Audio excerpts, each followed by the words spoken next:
Vous écoutez Au bénéfice du doute, le podcast où les personnes victimes de violences sexuelles prennent la parole. Cet épisode évoque des faits de violences sexuelles, écoutez-le uniquement si vous êtes dans de bonnes conditions émotionnelles. Le témoignage de Jeanne évoque des violences invisibles, les violences sexuelles entre lesbiennes. Parce que, oui, dans l'inconscient collectif, la sexualité entre lesbiennes est soit fantasmée par les hommes hétéros, soit décrite comme douce et respectueuse par les concernés. Comment faire entendre sa voix dans un tel contexte et pire, comment faire entendre sa voix quand la personne qui nous a violés est une personnalité publique ? Pour des raisons évidentes de confidentialité, la voix de Jeanne a été modifiée. Veuillez nous excuser pour la gêne occasionnée pendant l'écoute, mais la sécurité des témoignantes prime sur la qualité d'écoute. Moi je m'appelle Jeanne, j'ai 32 ans, j'habite à Toulouse et je vais vous raconter une relation lesbienne au cours de laquelle j'ai subi un viol conjugal qui a mis fin à la relation. Donc tout commence en décembre 2021, on se rencontre, on va dire par des biais artistiques communs lors d'une soirée.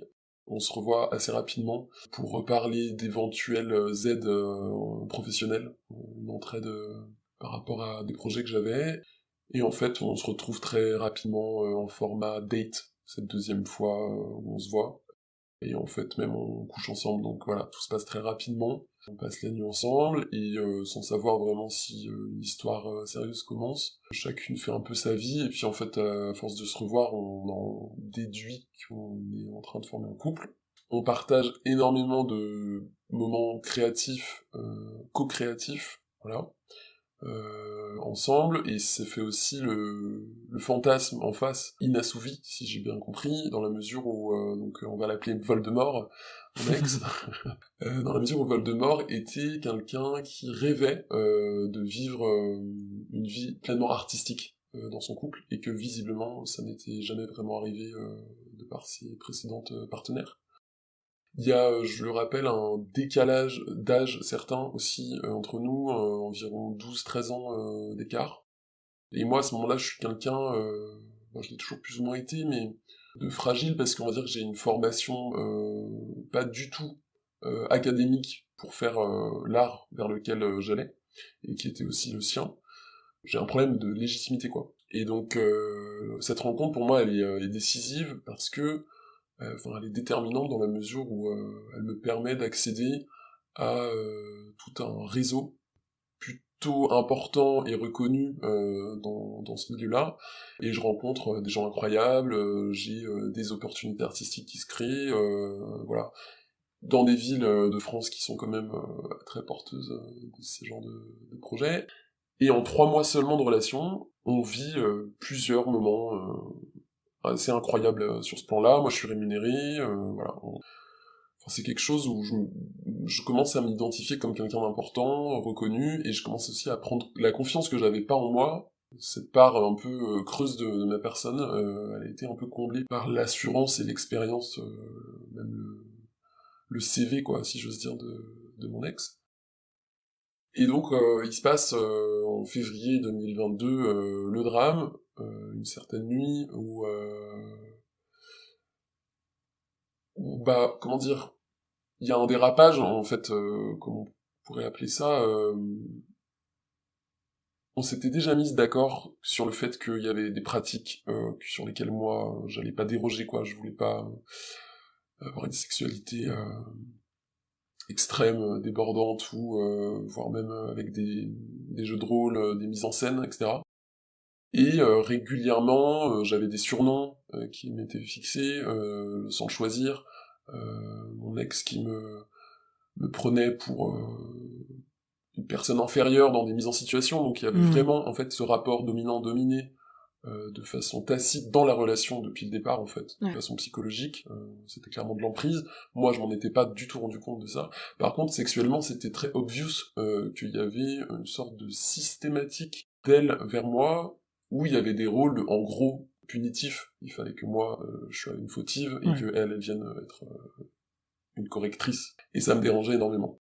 Je sais pas si j'étais assez clair dans le fait que c'était malaisant, mais en tout cas, je pense que c'est des choses qui se ressentent quand on est à l'écoute de l'autre, qu'on l'aime et qu'on le respecte. A priori, on a des antennes assez sensible pour détecter ce genre d'anomalie, quoi.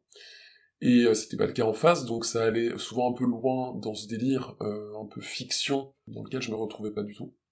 Mais on va dire que ça, je laissais passer. Il y avait aussi des pratiques que j'ai accepté de pratiquer sans l'avoir jamais fait avant et sans être forcément très emballé, c'est-à-dire les sensations un peu de d'être sale ou d'être un peu dans le dégoût le lendemain ou les jours qui suivent, un truc qui est pas en phase avec soi et qui vous faisait dire bon, peut-être que tu fais un peu trop d'efforts pour t'adapter à elle.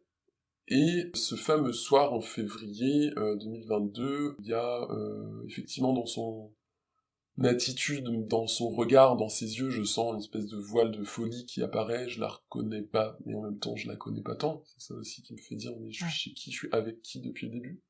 On est qu'à 1 mois et demi de relation, quoi, et en fait elle m'oblige à utiliser des sextoys alors que ça avait été une conversation très sérieuse qu'on avait eue, de façon sobre, de façon, je dirais, posée, c'est-à-dire qu'on a pris une soirée ou une après-midi, je sais plus, pour en parler longuement, quoi. Ça a été des heures de, pas de débat, mais de discussion, avec un avis tranché de ma part en disant, alors ça, en fait, c'est mort, dans la mesure où, alors moi, je suis peut-être, comme elle disait, une fausse lesbienne, parce que j'ai pu coucher avec des hommes, et à l'époque, je lui avais redit, bon bah en fait, si moi j'ai besoin d'une bite un jour, j'irai en chercher une vraie.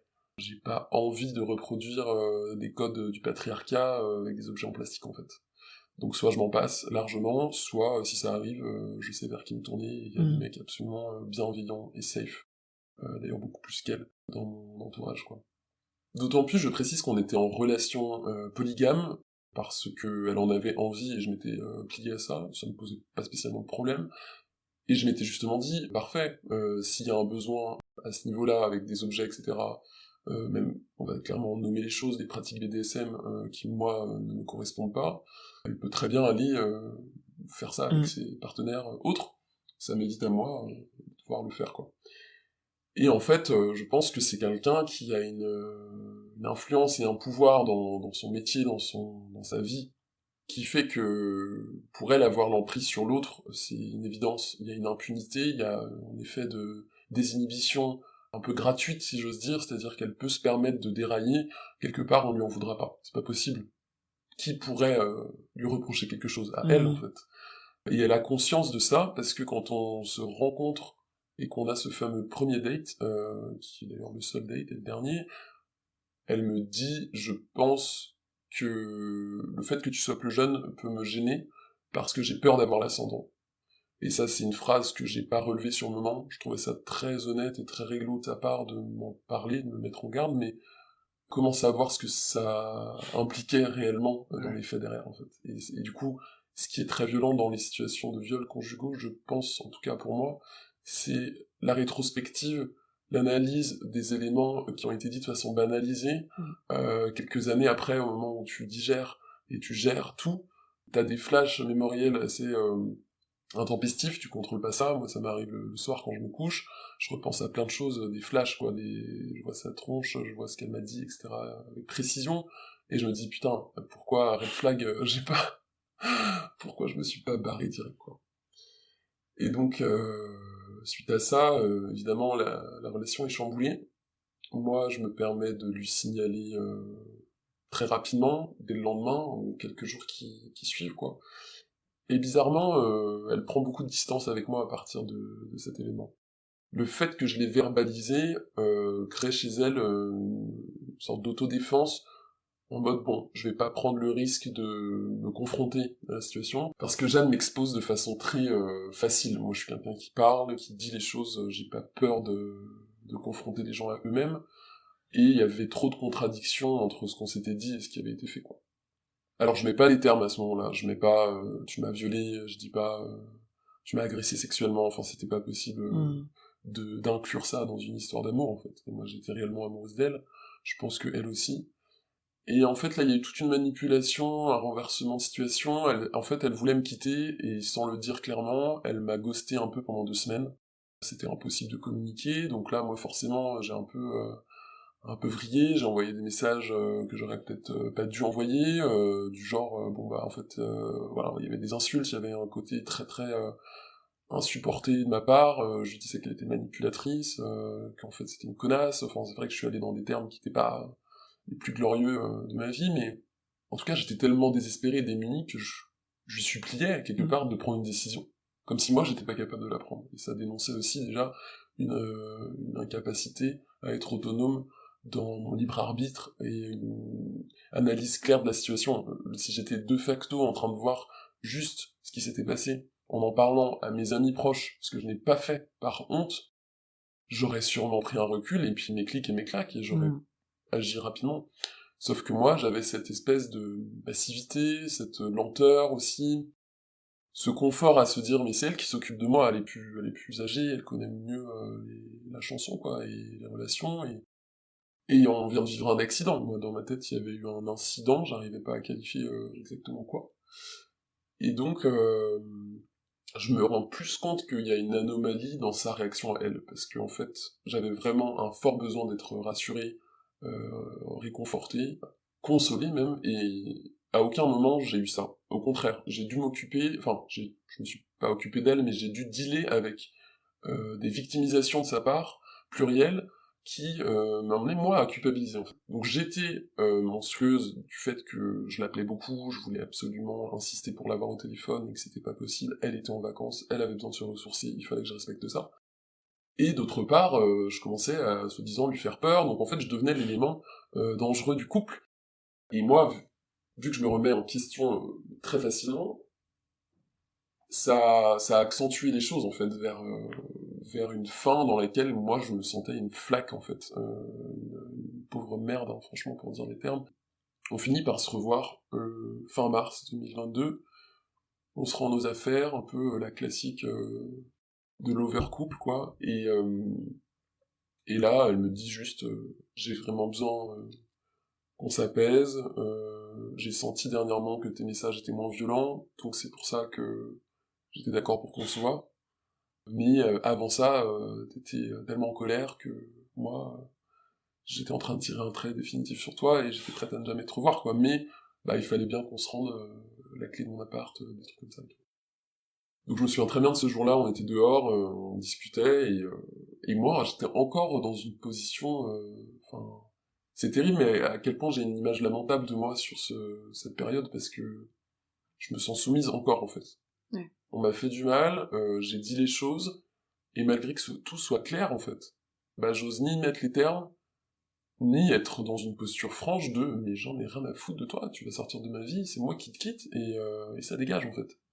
J'étais encore en train de subir une certaine énergie d'elle sur moi, écouter attentivement le moindre mot, retenir tout ce que j'aurais à changer, moi, dans ma vie, dans ma personnalité, et cette espèce de conseil malvenu de me dire tu sais, je sais que tu vois déjà un psy, mais je sais pas si c'est pas autre chose qu'il te faut, sous-entendu, je pense que t'es malade, enfin il y a eu une vraie hypothèse sur le fait que j'étais quelqu'un d'instable d'un point de vue psychique, quoi.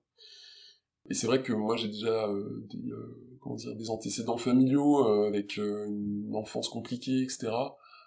Donc les insécurités émotionnelles, évidemment, je les connais et que je suis fragile sur ce plan-là. Donc il y avait aussi pas un jugement, mais un raccourci de sa part, elle qui connaissait beaucoup cette part intime de mon histoire.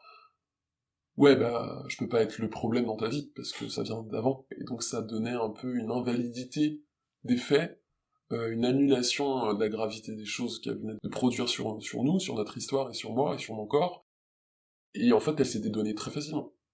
Elle est passée à autre chose, en tout cas, elle m'a dit que quelques mois après la rupture, je veux garder contact, je lui écris, je lui demande des conseils aussi sur, on va dire, les plans artistiques qu'elle m'avait aidé à voir, etc. Et encore une fois, je me sentais coupable, je me disais, mais merde, grâce à elle, j'en suis là, enfin, il y avait encore ce lien de redevabilité, donc je lui envoyais régulièrement des mails pour la tenir au courant de comment ça avançait tout ça, en fait. Et elle entretenait ce truc, me dire, envoie-moi tes trucs, je peux regarder, hésite pas, tu me mets des pièces jointes, je te dis ce que j'en pense, voilà, enfin, il y avait encore une dépendance, en fait, d'un point de vue émotionnel. Et ce qui a été terrible, c'est qu'elle m'a dit un truc, elle m'a dit, je te soutiendrai toujours d'un point de vue artistique. Ça, je lâcherai pas, parce que je m'y suis engagé. C'est ce pourquoi on s'est d'abord rencontrés. c'est ce fameux rendez-vous qui s'est transformé en date, mais sache que c'est pas parce qu'on arrête sentimentalement que je te laisse tomber sur des autres points. Et ça m'avait dans un premier temps énormément couvé, ce qui est un très mauvais terme, mais Ouais. c'était la sensation et la réalité des choses, c'est que je me sentais accompagné, et donc c'était encore une béquille de quelqu'un qui sait pas marcher seul, comme si j'avais besoin qu'on me tienne encore la main. Et là, j'ai mis 1 an à me dire, mais stop en fait. Il faut non seulement que tu parles, parce que j'ai commencé à avoir des gros problèmes de santé que j'avais jamais eu avant, donc j'ai pris des antidépresseurs, j'ai pas pu tenir mon poste, j'avais un boulot à responsabilité, avec un très bon salaire, et j'ai perdu mon CDI, j'ai commencé à prendre des anxiolytiques pour dormir la nuit, et à me dire, mais ça y est en fait, elle m'a bousillé, ma vie a changé quoi. Très heureusement pour moi, j'avais rencontré en avril, donc très peu de temps après notre séparation, quelqu'un d'extraordinaire avec qui je suis encore aujourd'hui, ça fait 2 ans qu'on est ensemble, qui m'a jamais mis la pression d'un point de vue sexuel et qui a tout à fait compris quels étaient les enjeux pour moi, de réparation, de lenteur, de prendre le temps qu'il faudra pour toutes ces choses-là précises, et puis parler. C'est la personne qui m'a dit, bah voilà, en fait, on partage notre quotidien, et la nuit, tu pousses des cris, tu fais des terreurs nocturnes, enfin ça, j'ai mis les termes quand j'ai vu un médecin et que j'en ai parlé. Pour moi, c'était comme des cauchemars, sauf que j'en avais aucun souvenir, et que je me réveillais crevé, quoi. Et en fait, ma copine actuelle me disait, mais tu pousses des cris comme si t'étais prise en otage, tu hurles, non, laissez-moi, on dirait quelqu'un en train de te prendre en captivité, et je me suis dit, mais en fait, c'est symboliquement pas très compliqué d'aller comprendre que, bon, il y a un truc à évacuer, 1 an de silence, voilà comment ça se manifeste.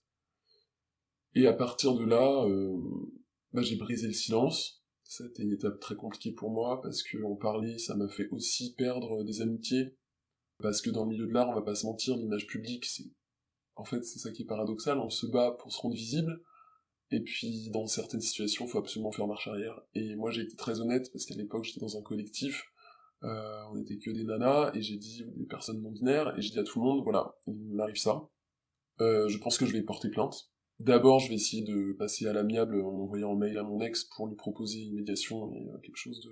Effectivement, financièrement réparé, quoi. Je lui demandais de l'argent, mais avant tout, j'avais besoin de prévenir mon entourage. Ben voilà, vous pouvez me soutenir ou partir, et il y en a beaucoup qui sont partis. En tout cas, c'est ce que moi j'ai voulu voir, parce que quand on me dit, est-ce que oui, effectivement, tu peux enlever tous les tags Instagram où je suis en photo sur scène avec toi, ah oui, effectivement, là ça fait mal. Là, pour moi, j'ai commencé à sentir que les dégâts collatéraux, vu qui était mon ex, en fait, j'étais foutu, quoi. Socialement, en termes d'intégration. Et là, comme visiblement beaucoup de victimes, depuis que je m'intéresse vraiment de près aux témoignages, au sujet, aux autres qui ont vécu les mêmes choses que moi, des choses similaires, et ben j'ai voulu déménager, je me suis dit, je peux pas rester dans ma ville, en fait. Il faut absolument que je me casse. Et après, j'ai commencé à me dire, mais en fait, c'est pas à moi de partir, puis les soucis vont pas se résoudre dans la distance géographique, il faut se confronter. Alors j'ai commencé à moins fréquenter certains lieux précis, queer, LGBT, etc., qui étaient mes lieux, on va dire, de prédilection, mais tout comme mon ex, donc ça demande de recréer de zéro des repères, mais c'est pas dramatique. Je veux dire, moi, les nouveaux bars dans lesquels j'ai été, les nouvelles personnes que j'ai rencontrées, c'est aussi ça qui m'a donné une fraîcheur sociale. Je me suis dit, bon, il y a d'autres choses à faire, quoi. Mais c'était globalement la pire période. On m'a annulé des dates, enfin, j'ai senti qu'il y avait des lieux, c'est même pas j'ai senti, ils m'ont téléphoné. J'ai eu des annulations radio, j'ai eu des annulations scéniques, j'ai eu plein de choses qui font que j'ai compris qu'elle avait pris son téléphone, en fait, et qu'elle avait prévenu, attention, cette personne invente des choses sur moi. Et quand j'ai vu à quel point on me tournait le dos, et qu'il y avait une très sale image qui circulait à mon égard, et je donne pas les détails de ce qui s'est passé concernant des œuvres à moi, mais il y a eu vraiment une campagne d'annulation, de diffamation très visible, quoi, dans les espaces publics. J'ai mon avocate qui m'a dit, mais je peux mettre en demeure ces lieux, parce que vous avez des preuves comme quoi vous êtes annulé, vous perdez et de l'argent, et des possibilités pour après, on noircit votre image, etc. J'ai pas voulu le faire, Et moi, de base, j'étais anti-juridique par rapport à tout ça. Vu la catastrophe gestion des affaires de viol, je me suis dit, en fait, ça sert à quoi qu'on aille brasser du temps, de l'énergie et des avocats pour un truc qui devrait se résoudre de façon intelligente. Alors je décide, 1 an après les faits, donc là on est en février 2023, d'envoyer un mail à Voldemort, et je lui dis, dans ce mail très long, trop long, que j'ai besoin d'une somme d'argent pour rembourser mes factures de psy, que je lui joins, enfin qui reste à sa disposition pour les preuves et qu'elle puisse elle-même calculer, et que j'estime que voilà, vu le boulot que j'avais, mes pertes salariales, en gros, ça équivalait, la somme que je lui demandais, c'était 2 fois mon salaire, quoi. Et globalement, 1 fois le sien, si je peux grossir un peu les choses. Ça me semblait pas choquant. Moi, à ce moment-là, je me dis, bon, elle refuse qu'on se voit. Elle refuse du coup une médiation, une possibilité de juste échanger, que je puisse vider mon sac autant que possible. Et moi, comment j'obtiens réparation, en fait, sans porter plainte. Et là, elle me répond rapidement, 1 semaine. Ce que j'apprends plus tard, c'est que pendant cette semaine, elle a porté plainte contre moi. Pour calomnie, pour diffamation, et pour harcèlement. Trois motifs. Et dans son mail, elle me dit tout ça, mais elle me ment. Elle me dit, si tu réponds à ce mail, alors je porte plainte. Elle l'avait déjà fait. Soi-disant, elle avait juste déposé une main courante, et elle me redétaille ce fameux soir de l'agression sexuelle ou du viol à sa façon. Ce qu'elle sait pas, c'est que moi, j'ai enregistré des excuses, des aveux, avant qu'on se sépare officiellement, parce que je me sentais en telle insécurité que je me suis dit, on va pas me croire. Vu qui elle est et qui je suis moi, il y a un déséquilibre d'influence et de pouvoir énorme, donc on va m'éliminer. C'est moi qui vais péter en premier, en fait, dans les images, c'est évident. Et donc là, tout s'effondre. Moi, j'avais des espoirs, de la confiance résiduelle vis-à-vis d'elle, en me disant, bah si on s'est quand même aimé autant que ce qu'on se fait croire, et ce qu'on s'est dit pendant, malgré l'incident majeur, je pense que j'ai confiance en elle pour qu'elle accepte. J'étais pas sûr, mais je voyais ça comme une discussion, une négociation, un échange. Ah, c'est peut-être pas tant, tu me demandes trop, mais je te file tant. Voilà. Mais moi, ça faisait quand même 1 an que je galérais, quoi. Et je lui ai mis l'ampleur des dégâts des antidépresseurs, je lui ai tout expliqué. C'était cette page de quelqu'un, quand je le relis, ce mail, je vois quelqu'un d'écorché, de blessé, de désespéré, et qui écrit sans doute dans un moment On n'est plus dans la sidération, on est dans l'après, dans l'espèce de... Ouais, encore l'état liquide, comme je disais, une flaque, quoi. Quelque chose qui peut plus être solide, quoi. Et là, je comprends qu'il faut que je m'active moi aussi.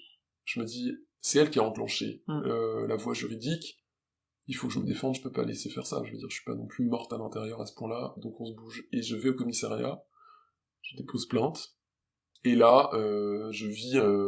c'est le 2e enfer, quoi. Le premier enfer, c'est le viol, le 2e enfer, c'est une agence de police qui rigole. Au bout environ d'1h30 de mon témoignage et de mon procès verbal, elle se marre, mais c'était ostentatoire, quoi. C'était une espèce de rire libérateur, quoi. Je les regarde, et c'était un moment où je détaillais le viol, quoi. C'était par pénétration ou pas? Est-ce que vous avez joui? Est-ce que vous avez ceci? Enfin, des questions tellement intrusives que tu prends le soin de répondre à ça, et qu'on te rit à la gueule. Moi, je me suis dit, là, on est au cirque, en fait. Et je lui ai juste dit, tout simplement, mais ça vous fait rire, en fait. Et ce qui est terrible, c'est qu'à ce moment-là, t'as envie de péter un plomb, et tu te dis, c'est moi qui vais passer pour folle, et ça va me discréditer, on est en train de faire un dossier de justice. Donc, n'est surtout pas de réaction émotionnelle. Il faut rester très très carré, et calme, et sous contrôle, donc. C'est une sensation dont je me souviens encore aujourd'hui qui était très violente.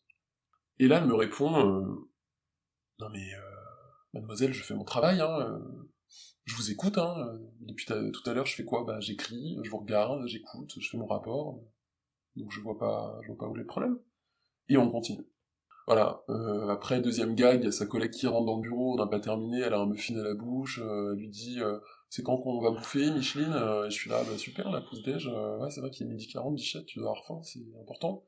Enfin, une réalité absurde où tu te dis, je suis pas du tout accueilli avec compétence, en fait, c'est pas possible. Donc je ressors de ça en me disant, bon, même si c'était dur, je pense que j'ai bien fait. J'étais mal organisé, je pense, et pas stratège, contrairement à mon ex, parce que je n'ai pas été accompagné d'une avocate, j'ai pas fait rédiger avec une aide, une association, j'aurais dû faire les choses comme ça, parce que il est établi 1 an après, donc 2024, janvier, je suis convoqué au commissariat, et on me dit, on va vous donner des informations sur les suites de vos plaintes, mais aussi de la plainte qui est contre vous. Donc à ce moment-là, on dit qu'on est remis en cause. Voilà, je sais pas qui est accusé ou coupable, mais en tout cas, on est remis en cause. Très bien. Bon, j'arrive, on me dit, bon, donc vous avez porté plainte contre Voldemort pour les motifs de viol conjugal et de harcèlement. Voldemort a porté plainte contre vous, Jeanne, pour 3 motifs, à savoir chantage, diffamation et harcèlement. Assez rapidement, on me dit que le viol est classé sans suite, on me dit que le harcèlement et la diffamation n'étaient pas suffisamment fondés quand elle porte plainte contre moi, je précise, et que ce qui est retenu, contre elle, rien, et contre moi, le chantage. Alors là, évidemment, je suis un peu choqué, je dis, qu'est-ce que j'ai fait mais au fond de moi, je savais à quoi on faisait allusion, en fait.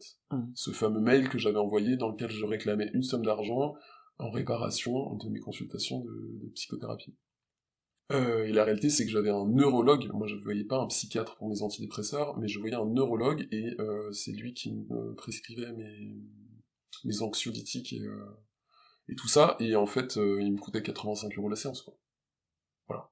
Je partais du principe qu'il y avait quand même des grosses sommes en jeu, quoi. Et on m'entend sur le fait que en France on ne fait pas ça, en fait, c'est puni par la loi.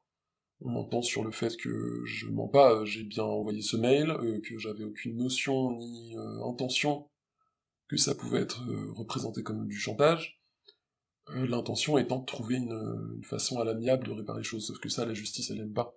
La justice, elle estime que tu dois passer par elle, que tu dois appeler monsieur le procureur, et que monsieur le procureur en jugera, les magistrats, et ainsi de suite. Et on m'a un peu confronté, mais qui êtes-vous, Jeanne, pour décider qu'un viol, ça coûte tant d'euros? C'est à vous de faire ça, vous avez ce rôle, en fait, par rapport à la société.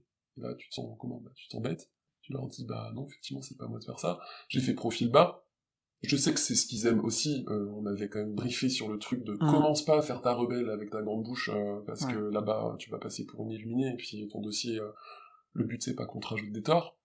Donc je me tais, et puis j'accepte, je suis là, très bien, donc je suis condamné en fait. Et ils me disent, voilà, restez dans les parages, ce que je comprends c'est que dans le même immeuble, dans le même temps, il y a mon ex, dans un autre bureau, qui est en train d'être entendu sur les plaintes qui lui sont accordées, quoi. Donc on me dit, restez dans le coin, je vous force pas à rester dans le commissariat, mademoiselle, mais vous allez dans un café tout proche, quoi. Et il y a peut-être une confrontation qui va avoir lieu. Alors là, t'atteins un stade de tachycardie mentale, tu te dis, je vais crever, en fait. C'est des fous furieux, les gens là, j'ai pas du tout envie de l'avoir, en fait. Et ils me disent, rentrez pas chez vous, parce qu'il y a une possibilité qu'on vienne vous chercher de force et qu'on vous mette en garde à vue, en fait, hein. Là on va dire les termes.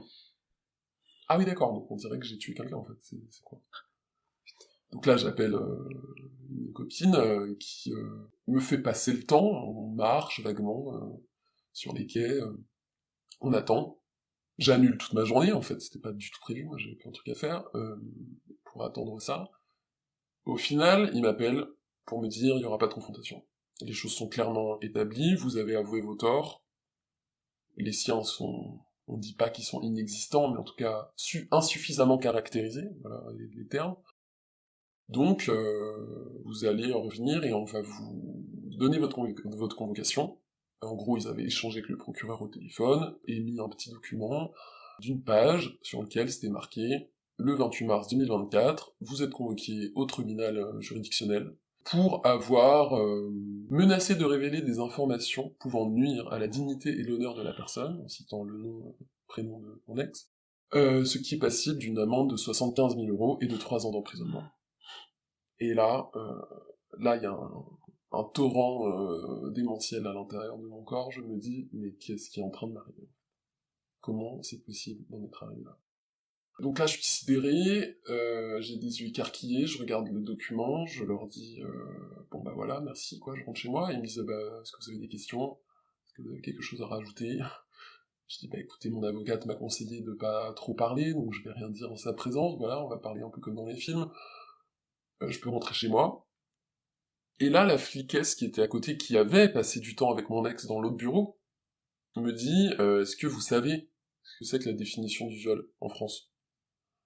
Et là, limite, je lui dis oui pour juste la faire taire, mais en fait, elle a quand même besoin de m'expliquer la vie, donc elle me dit, la définition du viol en France, c'est être pris par contrainte, par la force, ou par la surprise. Voilà. Donc vous rentrez pas dans ces critères-là. Et j'étais là, oui, mais mon ex a avoué devant témoin, j'ai une attestation, un CERFA, un témoignage écrit d'une personne avec sa carte d'identité qui dit qu'elle a été en soirée avec mon ex, qu'elle a demandé à mon ex, est-ce que ce pourquoi Jeanne porte plainte contre toi est vrai? Et qu'elle a répondu oui, j'ai une sexualité libérée, je suis une lesbienne politique, je suis sex-positive, etc., etc. Donc, bah tant pis en fait, je me suis un peu précipité, elle était pas prête, mais je l'ai pas violée. Donc en fait, on joue sur des définitions, sur des termes, et là, tu sors avec ton papier, tu te dis, bah, à part chialer, là, j'ai rien à dire, en fait. Donc, voilà. Je rentre chez moi, j'annonce la nouvelle à ma copine, on est toutes les deux complètement choqués de ce qui nous arrive, et là, pour l'instant, j'en suis là. Donc, mon avocate m'a préparé, je passe en ce qu'on appelle une composition pénale, vu que j'ai quand même coopéré en avouant mes torts, globalement, on m'envoie pas direct devant le procureur avec un tribunal, une assemblée, quoi. C'est une déléguée du procureur qui va m'accueillir dans un bureau, il y aura pas mon ex qui sera présente, et visiblement j'aurai une amende publique à verser à l'État, un stage de citoyenneté et des dommages et intérêts que mon ex réclame. En général, les frais d'avocat qui sont dans les 2000 €, quoi. Voilà.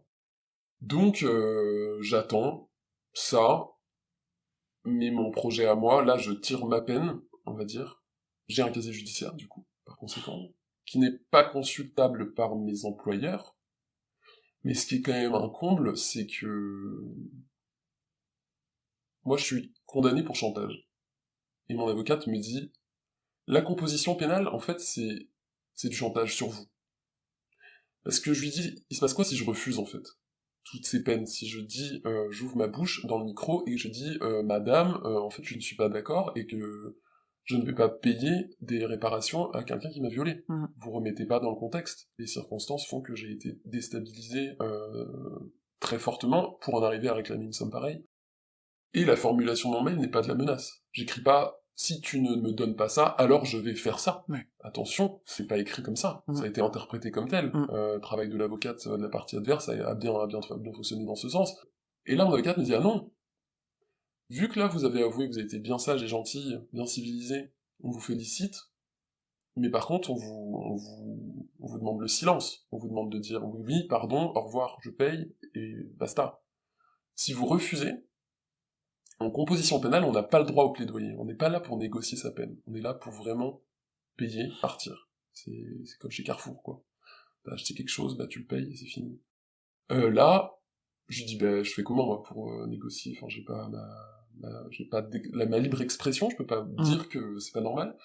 Elle me dit, bah, le mieux, c'est de faire de l'acting en disant, je comprends pas trop, pourquoi, je suis un peu bébête, je comprends rien à la justice, je sais pas comment ça marche. Et apitoyer un peu la déléguée qui ensuite appellera le procureur en disant, oh, la pauvre bichette, elle a l'air assez vulnérable, on va pas lui demander des milliers des cents. En plus, elle gagne tout pile 1000 € par mois avec son chômage.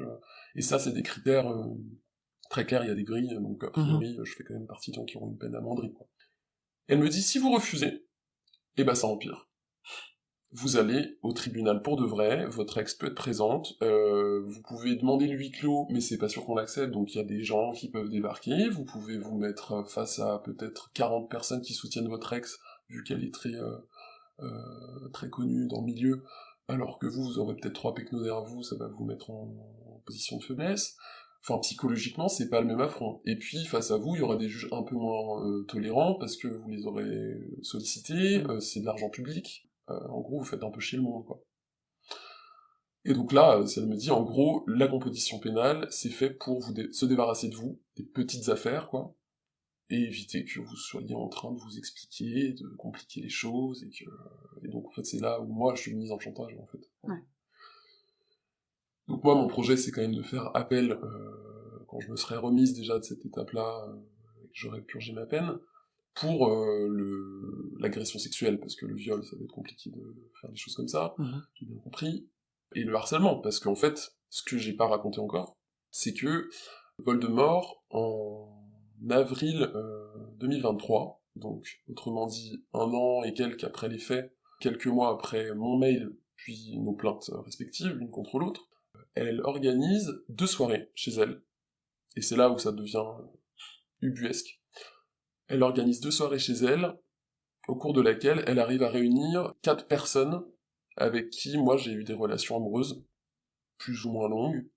Il y a une personne avec qui je suis resté 2 ans, une autre avec qui j'ai eu un date Tinder qui a duré une soirée, et moi derrière j'étais pas du tout ok pour continuer, et un ex à moi, qui est très important dans l'histoire, et voilà, et encore une autre personne, on va dire pas si importante que ça, quoi, avec qui je suis resté 3 mois. Et donc, cet ex-là, bizarrement, c'est le garçon de l'histoire qui est solidaire avec moi, et ça m'épate, se laisse moins manipuler que les autres, parce qu'au cours de ces soirées, en gros, Voldemort monte tout un projet contre moi, et elle arrive à individualiser ce qui se passe vis-à-vis de mes ex. Donc, un tel, elle lui dit, bah toi, quand tu t'es séparé de Jeanne, Jeanne a dit sur toi que tu l'avais séquestrée. Donc la personne en face, évidemment qu'elle hallucine, elle dit, mais attends, mais elle est complètement tarée, qu'est-ce qui lui a pris, moi j'ai pas entendu parler de ça, mais du coup... Et mon ex qui s'amuse à trouver des éléments concordants en mode, ah, mais tu sais, si t'as pas eu telle opportunité artistique, ou si à tel boulot on t'a refusé, machin, mais c'est parce qu'elle t'avait pourri ta réputation, en fait. Et elle les prend un par un, donc une c'était soi-disant que je l'aurais accusé de me séquestrer, l'autre c'était je l'aurais accusé de m'avoir plagié artistiquement, et le gars, Jérôme, aurait été un agresseur sexuel aussi, évidemment. En fait, tous mes ex sont soit des violeurs, soit des gens qui m'ont enfermé chez eux, soit des gens qui ont volé mon art, etc. Et c'est assez épatant parce que, certes je suis pas resté en bon terme avec tous ces ex, mais le seul qui reprend contact avec moi, c'est Jérôme, en me disant « Jeanne, il se passe un truc grave, il faut que je te parle, parce que j'ai besoin de savoir si t'as dit ces choses-là sur moi. Est-ce que c'est des choses vraies, ou est-ce qu'on est en train carrément de me manipuler ?» Et là, je remercie le ciel de me dire que, enfin, une personne sur 4 s'est posé cette question-là, m'a laissé un crédit et une crédibilité, parce qu'on se voit. On avait déjà repris contact tous les deux amicalement en octobre de 2022, à la période à laquelle je savais pas trop quoi faire de tout ça, je commençais tout doucement à en parler après quasiment 1 an de silence, et Jérôme est un des premiers à qui j'en parle et qui me dit faut que t'ailles porter plainte. Il m'a dit t'as pas de vengeance à faire, tu dois pas faire des dingueries, tu dois pas faire des collages dans la rue, laisse-lui le karma se venger sur elle, ça s'occupera largement de son sort, mais toi, te mets pas en danger avec régler ses comptes à l'ancienne, comme on dirait. Donc je l'écoute, et il y a lui, plus une autre amie qui me conseille la même chose, je me dis, bon bah, je mets 3 mois à enclencher le truc, quoi, 3-4 mois, octobre à février, mais j'y pense, quoi. Et en fait, bizarrement, j'attends la date d'anniversaire de l'événement pour vraiment porter plainte, enfin, envoyer le mail, puis porter plainte, quoi. Donc, je revois Jérôme. Là, on a quand même sur un suspense maximal, parce que je me rends compte qu'il a passé du temps avec Voldemort, que c'est elle qui s'est rapprochée de lui. Et là, il me raconte. Il me dit, voilà, elle a organisé des soirées chez elle, il y en a eu 2. Une première très formelle, un peu réunion, autour de la table, un café, et que des ex à toi, dont moi. Et elle nous sort des trucs infâmes sur comment t'aurais agi sur notre image, en fait. Alors, il m'explique les réactions de chacun chacune. Effectivement, la personne avec qui j'étais resté 2 ans, donc la plus longue des relations, était extrêmement mal à l'aise. Il n'y avait pas que des réactions de fanatiques admiratifs vis-à-vis de Voldemort, c'était quand même, attends, t'es en train de parler de Jeanne, quelqu'un que j'ai aimé, avec qui on s'est séparés certes, mais on a vécu des belles choses, et t'es en train de me dire qu'elle a essayé de pourrir ma réputation, en fait, qu'elle m'a sali.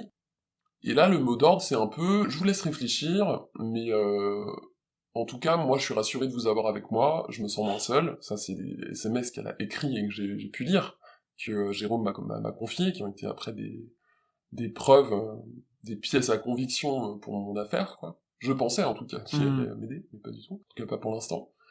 Et une deuxième soirée qui est là plus festive. Donc elle invite Voldemort, ses amis à elle, plus mes ex qui sont devenus son super cercle neuf de petits soldats. Et là, il y a beaucoup le sujet Jeanne, vous en êtes où? Et puis là, il y a clairement une question que Jérôme me rapporte. Alors, est-ce que vous êtes prêt à aller porter plainte contre elle, en fait? Pour diffamation. Comme ça, je suis plus solide aussi sur mon dossier, en fait. Et comme ça, elle paye pour ce qu'elle fait sur nous. Enfin, en fait, elle était vraiment en train de décréter que j'étais malade, psychique, que j'avais besoin d'aide, et que c'était pour mon bien.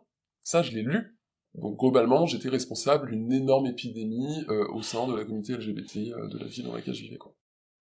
Et le seul qui se dit c'est pas normal qu'on me demande de porter plainte alors que moi je suis pas sûr que ces choses-là soient vraies, c'est Jérôme, et il décide de m'en parler, il écoute ce que j'ai à dire, je lui garantis que je ne l'ai jamais accusé de m'avoir séquestré chez lui, que ça n'est jamais arrivé, et qu'on a vécu une histoire très tendre, et que même si j'ai dû terminer parce qu'il y avait des addictions insupportables que je pouvais plus gérer de son côté à lui, on a toujours eu quand même beaucoup d'estime l'un envers l'autre, et que je ne vois même pas pourquoi ni comment j'aurais eu besoin de faire un truc pareil à son sujet.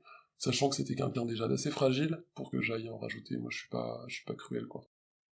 Et donc il me croit, il se rend compte avec beaucoup de colère qu'il a été vraiment manipulé, donc il décide de couper avec ce cercle-là, sachant que là où il a commencé à se poser des questions, c'est qu'à partir du moment, ça c'est très important, à partir du moment où il a dit officiellement à Voldemort « je ne porterai pas plainte contre Jeanne », il a plus de nouvelles. Mon ex lui avait proposé des opportunités artistiques qu'il a acceptées, et qu'il a dû accomplir, même après avoir su que tout ça était un montage, en fait. Et ça a été insupportable pour lui, je me souviens de nos échanges pour l'été, il a dû aller dans un festival sur lequel il était plus ou moins programmé, il y avait un lien fort avec mon ex, et il était dégoûté de devoir faire ça, en fait. Il me le disait sincèrement, quoi.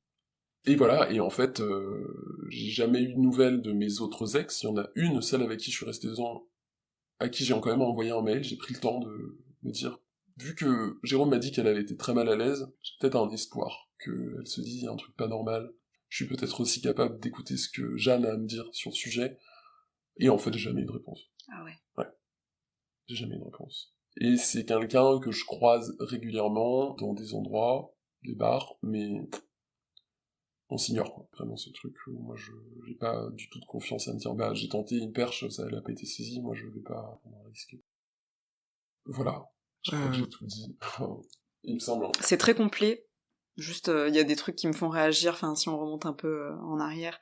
Tu dis qu'en effet, il y a une interprétation de l'email que t'as envoyé, que du coup, ils interprètent ça sous forme de chantage, et c'est vraiment une histoire d'interprétation, parce que même la définition du viol, en plus, qu'elle te redemande si tu la connais, mais pour moi, quand il y a un viol conjugal, il y a forcément de la contrainte, en fait.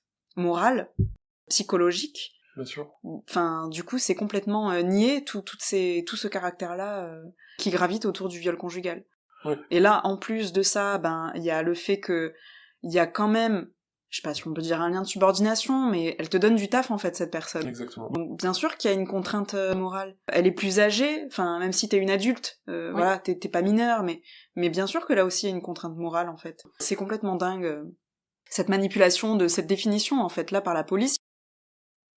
Mais effectivement, moi, ce qui a fini de m'abattre, parce que dans cette histoire, il y a quand même beaucoup de choses complètement dingues, mais l'une d'entre elles, c'était quand j'ai échangé avec une proche qui est avocate, enfin, bientôt avocate, donc qui a pas pu s'occuper de mon affaire, mais qui va être diplômée, c'est qu'elle m'a dit, en fait, un officier de police, enfin un commissaire, parce que c'est des commissaires visiblement qui nous accueillent pour ce genre d'affaires, ils ont une subjectivité, en fait. Ils ont le droit d'avoir des impressions, et ils s'en cachent pas, hein. Moi, pendant que j'ai été auditionné au sujet de la plainte pour chantage, en face de moi, j'avais un agent qui me disait « J'ai quand même l'impression que le viol, c'est pas ce qui vous traumatise le plus. » Pourquoi ? Parce que vous l'avez nommé une fois, ce mot, vous l'avez utilisé une fois, et ça fait 45 minutes déjà qu'on échange. J'étais là, est-ce que vous pouvez entendre, monsieur, que c'est difficile de reparler 1000 fois de cette chose-là précise, et que moi je vous englobe l'emprise qui avait le contexte. La première question que vous m'avez posée, c'est comment se passait cette relation ? Décrivez-moi. au quotidien? Est-ce qu'il y a eu des conflits? Est-ce que c'était tranquille? Comment vous voulez que moi je sature, alors que j'ai déjà déposé une plainte pendant 2 heures, 2 heures et quart, qui détaille, vous avez tout dans vos documents. J'imagine bien que vous êtes, chez vous le soir, vous êtes pas en train d'étudier le dossier du lendemain, je vous demande pas d'avoir mon dossier sur le chevet, de le connaître par cœur. En revanche, moi je suis pas là pour redécrire quelque chose que j'ai déjà fait. Mais lui, du coup, c'était un axe facile pour me dire, regardez à quel point vous avez pas été traumatisé par ça. Et là, il ose me dire, mon impression, et c'est là où je comprends que c'est ce qui va du coup rétribuer au procureur par téléphone une fois que je serai parti, c'est que vous êtes frustré d'avoir été quitté par votre ex. Vous avez été frustré de la perdre, et vous n'avez pas supporté la séparation, donc vous vous êtes vengé après coup parce que quoi, elle vous a déçu. et là, on touche un degré, mais très très très en dessous du niveau de la mer. Tu te dis, je sais pas à quels étages du bas on est, mais c'est très très très très bas. Et puis c'est, comment dire, pour moi, c'est tellement dévalorisant intellectuellement quand mon amie qui est future avocate m'explique après coup, parce que moi je suis seul au commissariat. Ce même jour-là, en audition, mon ex est accompagné par son avocate. Moi j'ai pas les moyens de me payer une vraie avocate en fait, donc je suis avec l'aide juridictionnelle, elle est gratuite, et elle est à Bourg-en-Bresse avec un criminel dans le tribunal, une affaire beaucoup plus importante que la mienne. Donc je suis seul, j'essaie de m'exprimer comme je le peux, et après coup je comprends, on m'explique, cette amie avocate me dit: t'es trop intelligente dans ta façon de raconter les choses. T'es trop détaillé, tu cherches du sens, du symbole, de la puissance psychologique, t'essaies de montrer à quel point, effectivement, la contrainte est une définition qui peut être beaucoup plus subtile que la contrainte physique.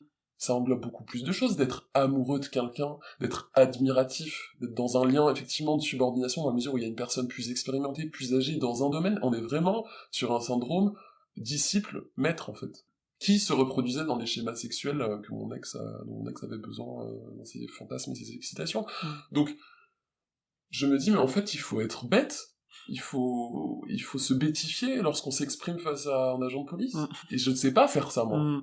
Donc je me taisais, je me simplifiais, à partir du moment où il m'a dit, mon impression sur vous, c'est que vous êtes frustré d'avoir été foutu à la porte, et d'être une pauvre petite célibataire après ça, bah, vous vous rendez bien compte que la justice a d'autres choses à faire, et qu'on n'a pas le temps de résoudre des petites déceptions amoureuses. Si on devait guérir tous les chagrins de l'univers, ma pauvre, déjà qu'on n'a pas de budget, et patati et patata, puis là on a tout leur pataquès de système dysfonctionnel.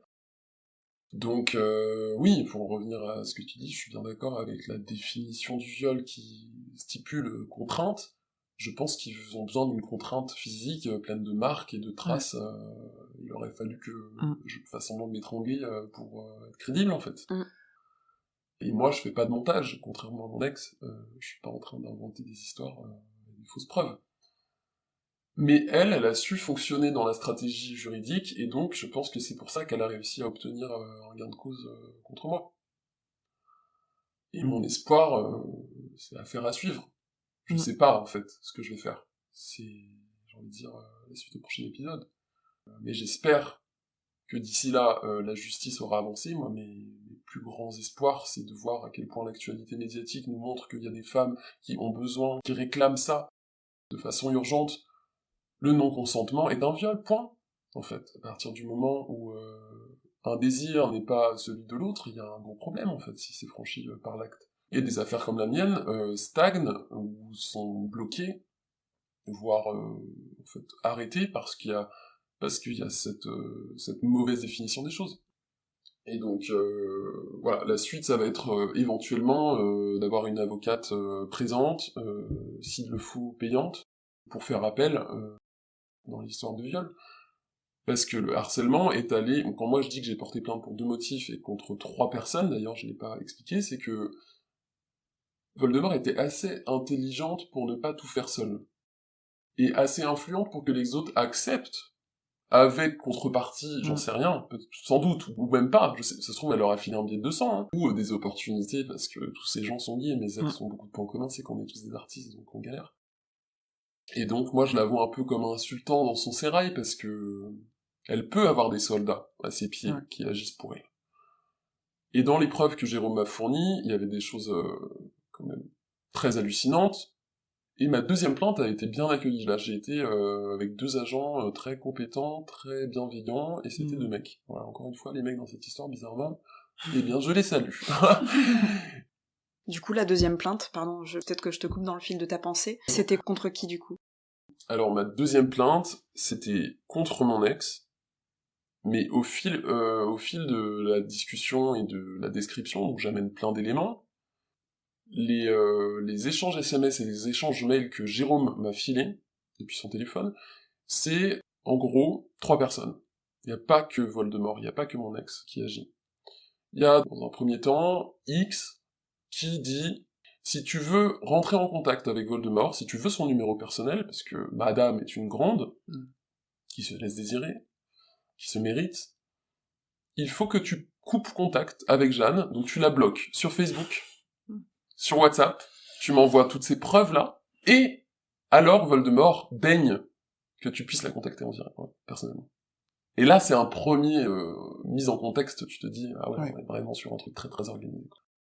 Jérôme, qui à ce moment-là complètement paniqué, qui a besoin d'avoir des infos, fait les choses, persuadé que je l'ai traité de séquestrateur, donc il me bloque, de partout, c'est là où moi, je me retrouve sans nouvelles, je me dis, mais qu'est-ce qui se passe? On a des émissions ensemble, on a des trucs, machin. Deuxième personne, donc il y a le premier qui sert un peu de portail, quoi, il surveille la porte de chez Madame. Après, donc, il y a Y qui dit, bon bah, voilà, j'ai écrit un mail au beau-père de Jeanne, qu'est-ce que t'en penses? Et là, on a une capture d'écran d'une boîte mail avec la véritable adresse de mon beau-père, avec qui je n'ai absolument plus de contact depuis 5 ans, parce que facho, bref, en fait j'ai rien à faire avec ce type dans ma vie, je l'ai envoyé bouler, je ne fête même plus Noël avec ma mère, parce qu'il est complètement ignoble, et même ses filles ne lui parlent plus, enfin bon, c'est un personnage, qui en plus était médecin, et du coup se permettait de poser des diagnostics concernant mon attitude, concernant mes colères, concernant les vérités que j'ai dû lui mettre, effectivement. Et là, tout se dessine en fait, ça veut dire que Voldemort sait que j'ai des fragilités dans ma famille, qu'il y a un médecin qui a quand même aussi un pouvoir de parole, on est quand même sur un truc grave, et elle envoie d'abord X pour autoriser de prendre contact avec elle, puis Y qui propose à Jérôme une formulation, parce que c'est signé tous. C'est signé la horde de Voldemort, en fait. C'est signé tous les ex de Jeanne. Et, by the way, la moindre personne qu'elle a pu effleurer dans la rue un jour, quoi. Et là, je me dis, mais qu'est-ce qu'il fout là, Y, en fait? Et Jérôme m'expliquera plus tard, mais en fait, elle a fait croire à Y que tu le traitais aussi de violeur. Pas vis-à-vis de toi, parce que Y est gay. Mais c'était pour montrer à quel point je détestais la terre entière, et que je foutais un Bronx pas possible dans le milieu LGBT, parce que je l'accusais d'avoir violé un pote à moi, avec qui ils ont effectivement couché. Et je sais à peu près de quelle histoire on s'est servi, en fait. Un soir où Y a quand même, pour moi, abusé de mon pote qui est hétéro, et qui était sous drogue hardcore, et qui est son coloc, et qui l'a baisé. Voilà, donc moi, un jour, j'ai un pote qui me dit, hier, j'ai baisé avec mon coloc et j'ai été drogué. Ah, bah, c'est chelou, non? Qu'est-ce que t'en penses? On en parle ou pas? Et au pire, je l'ai pas dit avec ces termes, mais je le pense. Oui, Y, t'as violé mon pote, parce que, et t'as de la chance qu'il te fasse pas chier avec ça. Parce que c'est un gentil, et que je pense qu'il est un peu con aussi. Et il s'est pas rendu compte, mais c'est grave, en fait. On peut pas faire ça, tu baises pas avec son coloc hétéro quand tu es gay, quand il a pris trop de MD, en fait. Tu vois ce que je veux dire? Il y a un truc qui déconne grave chez vous, là, les gars, enfin bon. Donc ça, pour le coup, je vois très bien pourquoi Y qui doit être assez remonté contre moi, parce que j'ai noirci son image, et que en étant en relation avec Voldemort, je lui ai dit « Ah, t'es pote avec Bidule ?» Bah moi, Bidule, j'en pense ça. Voilà, point, et s'il vient chez toi un soir, moi je veux pas être là, en fait, parce que, voilà, j'aime pas cette personne. Donc, Y qui se sent acculé de choses vraies lui concernant, se dit c'est plutôt bien d'écrire un mail qui, globalement, disait « À mon beau-père », et j'expliquerai après comment il a eu obtenu cette adresse mail, hein, parce que c'est quand même bizarre. Voilà, bonjour monsieur, je vous contacte parce que Jeanne, donc la fille de votre femme, est une personne très troublée, on s'inquiète pour elle, et voilà, on sait que vous avez plus de contact avec elle, il ne faut surtout pas lui dire qu'on vous écrit aujourd'hui, c'est pour son bien qu'on fait tout ça, c'est des phrases vraiment écrites comme telles, Et il se trouve qu'elle distille du poison, répand des rumeurs à propos de beaucoup d'entre nous. On est nombreux à subir les diffamations, les calomnies et les mensonges que Jeanne émet à notre égard, quoi. Et il serait peut-être temps de faire quelque chose pour elle. Donc on veut savoir comment obtenir une injonction de soins, on s'en remet à vous, qui êtes médecin, etc. Et là, on se dit, c'est machiavélique, c'est un film d'horreur. C'est un film d'horreur. Un type détestable qui aussi me déteste, mais tout est parfait, tout s'aligne pour eux, il y a que de la force dans l'autre camp. Moi je me dis, mais je vais finir très très mal en fait. Très heureusement, la justice, j'ai même pas envie de le dire dans ce podcast, mais elle est quand même parfois bien faite, dans la mesure où une injonction de soins, et heureusement j'ai une de mes meilleures amies qui m'a expliqué que ça existe, et que son papa, qui est très malade, avait vraiment subi une injonction de soins, mais elle m'a raconté les conditions dans lesquelles ça s'était passé. Il était en train de faire une crise délirante de schizophrène devant les pompiers. Et là, on s'est dit, ok, le gars, il faut l'embarquer, c'est urgent. Mais il faut des cas au moins comme ça pour obtenir en fait une injonction de soins. C'est pas allô, je suis le beau-père de Philippe depuis 5 ans, je reçois un petit mail de je ne sais qui l'inconnu, mais en tout cas je le crois, je suis bien d'accord avec lui, et aller voir chez elle pour camisole chimique, quoi. Heureusement en France on fait pas ça, quoi. Donc je suis complètement outré de lire ces mots, ces lignes, et ce que je ne sais pas c'est s'il a été envoyé ou pas. À ce moment-là, d'ailleurs aujourd'hui non plus je ne sais pas si ça a été envoyé. En tout cas ça a pas dérangé la police plus que ça, qu'il y ait l'hypothèse de mettre un truc aussi grave. Et à ce moment-là, Jérôme m'avoue très gêné, que vu qu'il a été manipulé pendant plusieurs mois avant de reprendre le contact et la réalité avec moi, il y a cru à ces rumeurs, et c'est lui qui a fourni l'adresse de mon beau-père, voilà. Et en fait, il avait des adresses de ma famille, parce que moi j'avais participé à des émissions radio, en faisant transférer des mails d'échange de lettres entre mon beau-père et moi, parce que la thématique à l'époque, on traitait beaucoup sur les violences familiales, violences éducatives, et j'avais donné un exemple d'échange épistolaire en mode bon, qu'est-ce que t'en penses, parce que ça montre bien les gros fachos d'extrême droite, comment on fait quand ils font partie de notre famille, quoi, en fait. Le type d'échange que ça peut donner, quelqu'un qui vote Zemmour et qui se prend pour Dieu, et puis moi, voilà. Et donc là, je me sentais trahi de tous les bords, parce que je me disais, attendez, en fait, il y a même pas de respect des données, de la confidentialité, on fait une émission de radio, derrière, en fait, les gens stockent nos données alors qu'ils sont censés les supprimer, enfin, je me suis vraiment senti mais méfiante pour l'avenir. Je me suis dit, faut pas faire confiance à un humain, en fait, sur cette terre. C'est dangereux. Dans des contextes purement conviviaux, amicaux et créatifs, on prend des risques de dingue qui peuvent se retourner contre soi, et j'envisageais pas la vie comme ça. Donc c'est une claque générale, en fait, sur vivre. C'est quoi être là, c'est quoi être sur Terre, et est-ce qu'on a envie de continuer, en fait. Et je pense que je suis pas la seule victime de viol. Alors là, le contexte et les circonstances sont plus que délirantes, tout ce qui est suivi, mais on en vient à se dire, est-ce que j'ai pas envie de me foutre en l'air, en fait? C'est des questions qui m'ont traversé l'esprit. Et ça jouait beaucoup là-dessus, sur les messages, les autres preuves que j'avais du téléphone de Jérôme, que j'ai remis aux officiers de police lors de ma deuxième plainte, qui du coup était caractérisée comme du harcèlement. Moi je pensais que c'était de la diffamation, on parle comme ça de moi, mais mon avocate m'a dit c'est du harcèlement moral, parce qu'on vient dans votre cercle privé, familial et amical, vos ex, etc., et ça c'est du harcèlement.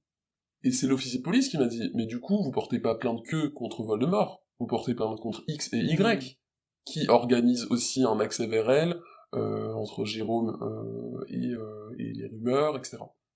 Donc effectivement, j'ai adressé une plainte à X et à Y, j'ai pas du tout eu de nouvelles de ça lors de ma convocation au commissariat, ils m'ont même pas parlé, quoi. Je sais même pas s'ils les ont appelés, s'ils se sont déplacés pour être entendus, enfin voilà, j'ai l'impression que globalement, ce truc de on a affaire à une folle, tout simplement, et en plus elle est suicidaire. Parmi les messages que Jérôme m'a révélés, c'était Voldemort qui dit « Pourquoi l'urgence d'agir maintenant tout de suite et en groupe, pour être efficace, c'est qu'il faut la sauver, la pauvre petite qui est en train de possiblement se tirer une balle. » Et là, il y a eu d'autres rumeurs, en comme quoi je savais m'empoisonner, j'avais des recettes, etc. Vu que j'étais scientifique de formation, et ben j'avais tous les moyens pour me supprimer et qu'il fallait venir me sauver, quoi. Donc j'ai appris beaucoup de choses sur moi, en fait. C'était très intéressant comme accès falsifié, quoi. Est-ce que t'as envie de rajouter quelque chose? Si t'as des conseils après avoir vécu tout ça? Ce que j'invite à faire, c'est pour les victimes, et il faut parler absolument, il faut le faire pour les autres, il faut pas... Alors moi je le fais aussi pour moi, évidemment, mais je le fais pour les autres aussi, parce que moi ça me rassure tellement de pouvoir m'identifier au récit des autres, que le mien sera autant important en fait. Il faut se sentir important dans ce qu'on a vécu, parce que c'est important pour la suite. Et je finirai en disant que il y a de l'espoir, même si les lois sont complètement foireuses actuellement encore par rapport à ça. Et moi, j'ai besoin que les autres parlent encore et plus, parce que j'ai pas encore connu un cas comme le mien, en fait. J'ai pas rencontré une personne qui m'a dit « j'ai été violée par une femme, j'ai subi une diffamation incroyable et perdu des opportunités artistiques parce qu'elle s'appelle un tel, et qu'elle est pas n'importe qui, elle est pas Madame Tout-le-Monde, et qu'elle a joué de ça, depuis le début. Et qu'elle m'a dragué parce qu'elle savait qu'elle était ça, aussi. » Voilà, moi je suis dans les luttes féministes, et en même temps, on est très antipatriarcal. Qu'est-ce qu'on fait des histoires comme la mienne, qui ont l'air d'être des cas inédits, alors que je suis sans doute pas la seule, et je me demande même si mon ex a pas violé d'autres nanas, et que elles ont pas encore osé en parler. Parce que ça fait peur de se mettre à dos ce genre de personne qui a une place très importante. Voilà. Et ça, je trouve que, pour les personnes formées en juridiction, je trouve qu'on n'est pas accueilli comme on le mériterait, dans le respect et la dignité, quand on présente une histoire lesbienne, en fait. J'ai senti mon avocate très mal à l'aise. J'ai senti qu'une histoire de godemiché entre deux nanas, c'était un truc qui pouvait la foutre mal, quoi. Et qu'elle n'allait pas savoir comment défendre ça, même devant une assemblée, quoi. Et je me dis, bah, elles sont où les lesbiennes avocates qui peuvent se spécialiser dans ce truc? Parce que lors de ma recherche d'avocate, je trouvais beaucoup de pénalistes. Je savais qu'on était dans des crimes, au moins, donc il fallait du pénal, mais j'ai dû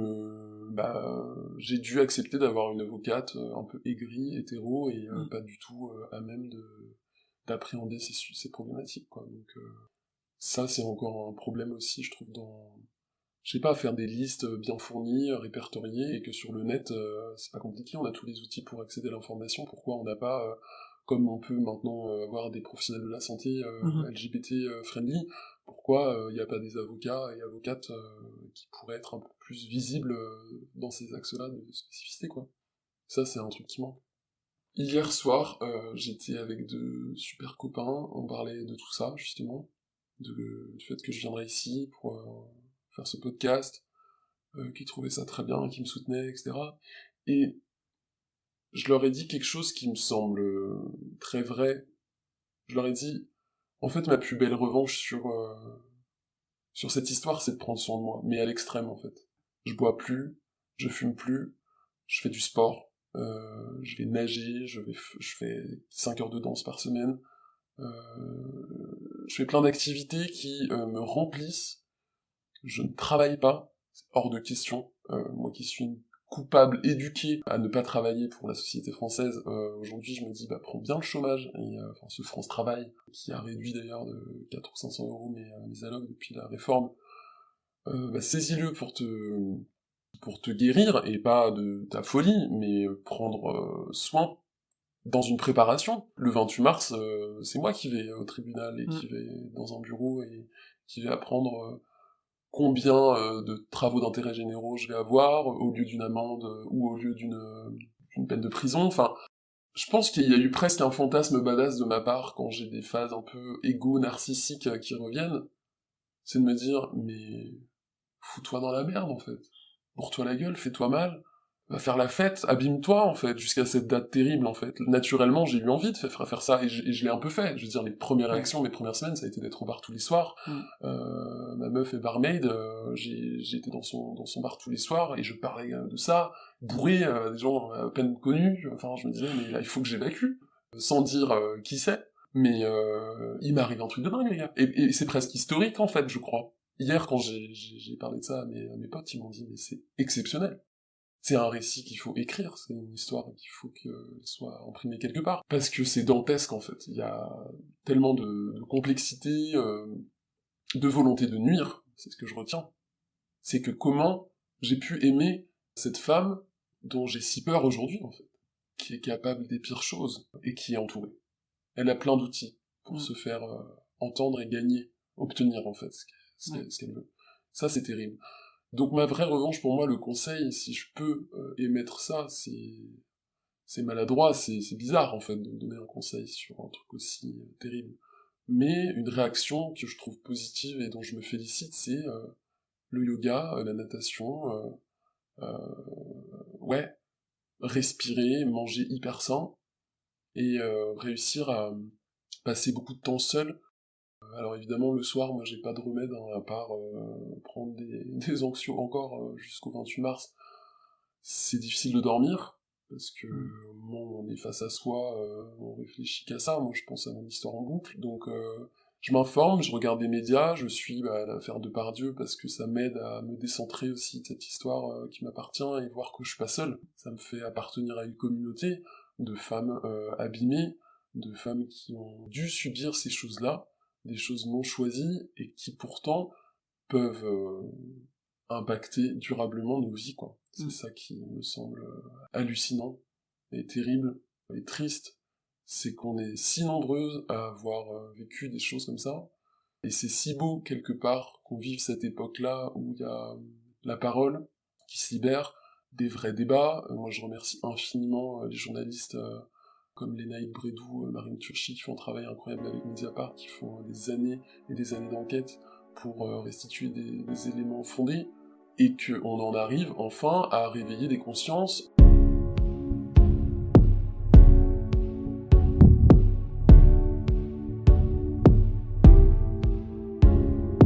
Cet épisode a été enregistré en février 2024 et depuis, Jeanne a avancé et vous pourrez écouter la suite de son témoignage dans le prochain épisode. Si vous êtes victime de violences sexuelles, n'hésitez pas à appeler le 3919, le collectif féministe contre le viol, et surtout, ne restez pas seul. Vous venez d'écouter le 16e épisode du podcast Au bénéfice du doute. Si vous pensez qu'il peut être utile à d'autres personnes, n'hésitez pas à le partager. Ce podcast est entièrement autoproduit par Julie Dussert, la musique originale a été composée par Sandra Fabry et l'image a été dessinée par Camélia Blando. Au bénéfice du doute, le podcast où les personnes victimes de violences sexuelles prennent la parole.